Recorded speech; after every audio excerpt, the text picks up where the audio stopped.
ప్రపంచంలోనే అతిపెద్ద శివలింగం ఏంటో తెలుసా? ఆలోచించకండి. అసలు అరుణాచలం కొండ మొత్తం ఒక పెద్ద శివలింగం అంటే మీరు నమ్ముతారా? అసలు పరమేశ్వరుడు కామధేనువుని బ్రహ్మను ఎందుకు శపించాడు తెలుసుకోవాలనుందా? ఒక కవి సూసైడ్ చేసుకుంటుంటే సాక్షాత్తు ఆ కుమారస్వామి ఎందుకు కాపాడాడు? అలాగే అరుణాచలంలో ఒక చిలుక ఆత్మ తిరుగుతుందని చాలామంది చెప్తున్నారు. అందులో ఎంత నిజముంది? వీడియోని స్టార్ట్ చేసే ముందు చిన్న రిక్వెస్ట్, మీరు ఇంకా మన ఛానల్ని సబ్స్క్రైబ్ చేయకపోతే వెంటనే సబ్స్క్రైబ్ చేసుకోండి. తద్వారా నేను పెట్టే ఇలాంటి ఆధ్యాత్మిక వీడియోస్ మీకు ఫస్ట్ నోటిఫికేషన్గా వస్తాయి. అలాగే వీడియో నచ్చితే లైక్ చేసి మీ ఫ్రెండ్స్ అండ్ ఫ్యామిలీతో ఇటువంటి ఒక మంచి విషయాన్ని షేర్ చేసుకోండి. ఫస్ట్ మనం సత్యయుగం నుంచి వద్దాం. సృష్టికర్త బ్రహ్మకి అలాగే విష్ణుదేవుడికి తమలో తాము ఎవరు గొప్ప అనే ఒక క్వశ్చన్ వస్తుంది. ఆ క్వశ్చన్లో భాగంగా ఇద్దరు పోట్లాడుకుంటుంటే అప్పుడు శివుడు ప్రత్యక్షమయ్యి, నేను ఒక జ్యోతిర్లింగాన్ని క్రియేట్ చేస్తాను, దాన్ని పై భాగాన్ని అలాగే కింది భాగాన్ని ఎవరైతే కనిపెడతారో వాళ్లే గొప్ప అని నేను తీర్మానిస్తాను అని శివుడు అంటాడు. తక్షణమే బ్రహ్మ పై భాగాన్ని వెతుకుతూ వెళ్తాడు. అలాగే విష్ణుదేవుడు వరాహ రూపంలోకి మారి కింది భాగాన్ని కనిపెట్టడానికి వెళ్తారు. అలా వెళ్తూ ఉండగా విష్ణుదేవుడు చాలా లోతుకు వెళ్తాడు, కానీ ఎక్కడ అంతం అనేది కనిపించదు. అంటే ఆ బోటం అదే ఆ కింద భాగం ఎక్కడ కనిపించదు. సో విష్ణుదేవుడు నేను ఓడిపోయాను అని నిజాయితీగా ఒప్పుకుంటాడు. బ్రహ్మ పైకి వెళ్తూ ఉండగా ఎన్నో వేల సంవత్సరాలు గడిచిపోతాయి. అలా కొంచెం దూరం వెళ్ళగా పైనుంచి ఒక మొగలి పువ్వు పడుతుంది. నేను ఇక్కడికి రావడానికి చాలా కోట్ల సంవత్సరాలు పట్టింది అని అనగానే బ్రహ్మకు అర్థమవుతుంది, ఈ లింగానికి అసలు అంతం లేదు, ఎంత మనం పైకి వెళ్ళినా అవ్వదు అని అర్థమైపోద్ది. తక్షణమే బ్రహ్మ తన కపట బుద్ధితో ఏం చేస్తాడో తెలుసా?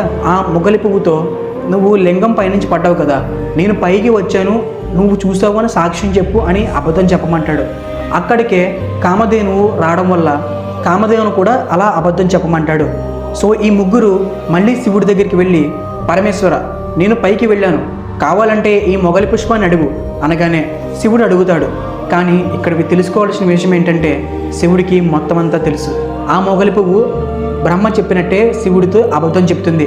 ఈసారి కామధేనువుని అడిగితే కామధేవు బుర్రతో అవును అని చెప్తూ తోకతో కాదు అని చెప్తుంది. తక్షణమే శివుడు ఆగ్రహం చెంది బ్రహ్మను నిన్ను ఈ లోకంలో ఎవరూ పూజించరు అని శపిస్తాడు. ఫ్రెండ్స్, ఇక్కడ బ్రహ్మను ఎవరు పూజించరు అన్న దాని మీదే ఇంకొక విధంగా ఇంకొక స్టోరీ ఉంది. ఆ స్టోరీని తెలుసుకోవాలనుకుంటే మన ఛానల్లో ఆల్రెడీ చేశాను. మీరు ఇక్కడ కనిపిస్తున్న టైటిల్ లింక్ క్లిక్ చేసి చూడొచ్చు, లేదా మన ఛానల్ని వెరిఫై చేయండి. అబద్ధం చెప్పినందుకు మొగలి పువ్వుని నిన్ను నా పూజకి ఎప్పుడు ఉపయోగించరు అని చెప్తారు. అందుకే ఇప్పటికీ కూడా మొగలి పువ్వుని శివ పూజకి ఎప్పుడు వాడరు. కామధేనువు బుర్రతో అవును అని చెప్పి తోకతో కాదు అని చెప్పినందుకు నీ తల సైడు ఎవరు నిన్ను పూజించరు, కేవలం నీ తోక ఉన్న సైడ్ మాత్రమే అందరూ నిన్ను పూజిస్తారు అని చెప్తారు. అందుకే గుళ్ళో ఆవు శిల్పాలను ఎదర కాకుండా వెనకాల తోకని నుములుతూ పూజిస్తారు. విష్ణుదేవుడు నిజాయితీగా ఉన్నందుకు శివుడు విష్ణుదేవుడికి ఈ భూమి ఉన్నంతకాలం పూజిస్తూనే ఉంటారు అని గొప్ప వర్ణిస్తాడు. ఆ తర్వాత ఆ మహాలింగమే భూలోకంలోకి దిగివచ్చి తిరుమలై అంటే అరుణాచలగిరి కొండగా స్థిరపడిపోతుంది. ఈ కొండ యుగ యుగాలుగా రూపం మారుతూ వస్తుంది. కృతయుగంలో అగ్నిజ్వాలలాగా, త్రేతాయుగంలో బంగారు కొండలాగా, ద్వాపర యుగంలో రాగి కొండలా, ఇప్పుడు కలియుగంలో ఇప్పుడు చూసే మట్టి కొండలాగా. అందుకే ఈ ప్రపంచంలోనే అతిపెద్ద శివలింగం అరుణాచల కొండ అని మన పురాణాలు చెప్తున్నాయి. ఈ ప్రపంచం చుట్టూ అష్టదిక్పాలకులు కూడా తమ శక్తులతో 8 దిక్కుల్లో 8 లింగాలను ప్రతిష్ఠించారు. అండ్ ఇక్కడే ఇంకొక అద్భుతమైన కథ కూడా ఉంది. అదేంటంటే ఒకసారి పార్వతీదేవి సరదాగా వెనక నుండి వచ్చి శివుడి కన్నులను తన చేతులతో మూసేస్తుంది. కానీ ఆ క్షణం ఏం జరిగిందో మీరు ఊహించే ఉంటారు. శివుడి కళ్ళే లోకానికి వెలుతురునిచ్చేవి కదా, అవి మూసుకుపోతే యావత్ ప్రపంచమే చీకటిలో మునిగిపోయింది. ఆ వెంటనే శివుడు తన 3వ కన్నును తెరిచి భూలోకాన్ని చీకటి నుంచి మళ్ళీ వెలుగులోకి తీసుకొస్తాడు. తన తప్పు తెలుసుకున్న పార్వతీదేవి శివుడికి క్షమాపణ కోరుతుంది. అప్పుడు శివుడు ఆమెకు ఒక పని చెప్తాడు. నువ్వు అరుణాచలం వెళ్ళి గౌతమ మహర్షి ఆశ్రమంలో తపస్సు చెయ్యి అని చెప్తాడు. పార్వతీదేవి అక్కడ తపస్సు చేస్తూ ఉండగా మహిషాసురుడు వచ్చి ఆమె తపస్సును భంగం చేస్తాడు. దీంతో పార్వతీదేవి దుర్గాదేవి రూపంగా ధరించి ఆ రాక్షసుని సంహరించింది. ఆ తర్వాత కార్తీక మాసం పౌర్ణమి రోజున శివుడు పార్వతిని మళ్ళీ తనలో ఐక్యం చేసుకున్నాడు. ప్రతి సంవత్సరం ఈ సందర్భాన్ని గుర్తు చేసుకుంటూ కార్తీక పౌర్ణమిగా అందరూ పండుగ చేసుకుంటారు. ఇదే కార్తీక పౌర్ణమి వెనకన్న అసలైన చరిత్ర. ఇప్పుడు నేను చెప్పబోయే కథ మిమ్మల్ని ఖచ్చితంగా ఆశ్చర్యపరుస్తుంది. ఇది 15వ శతాబ్దం నాటి చరిత్ర. అరుణగిరినాథర్ అనే ఒక వ్యక్తి కథ.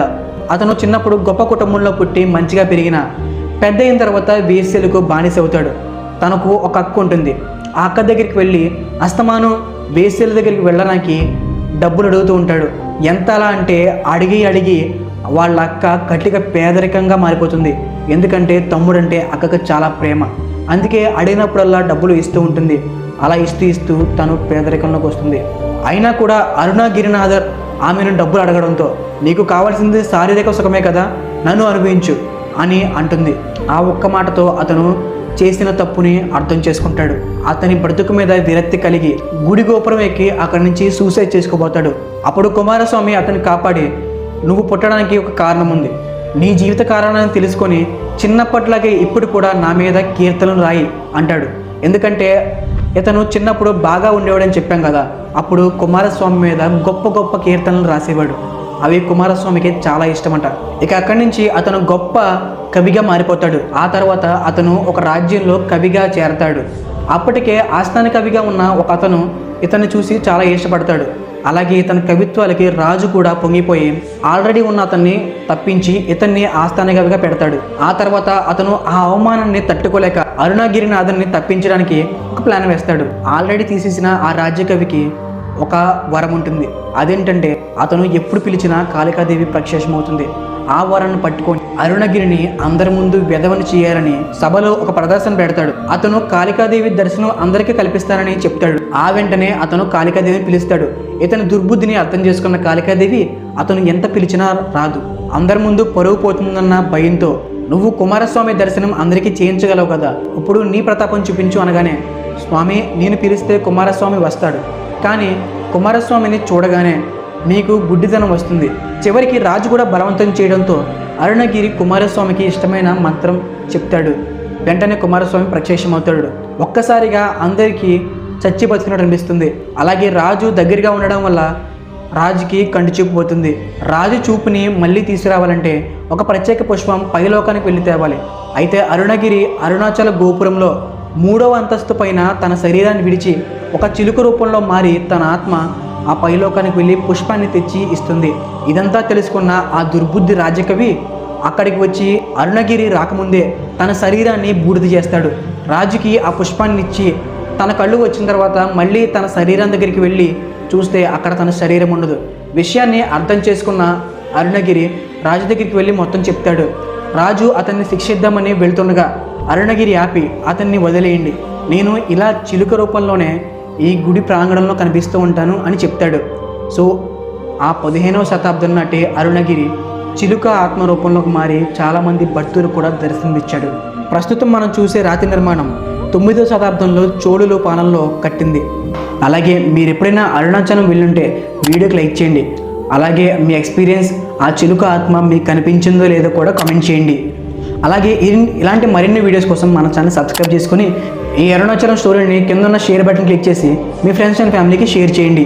మళ్ళీ మనం మరొక ఆధ్యాత్మిక వీడియోతో కలుద్దాం.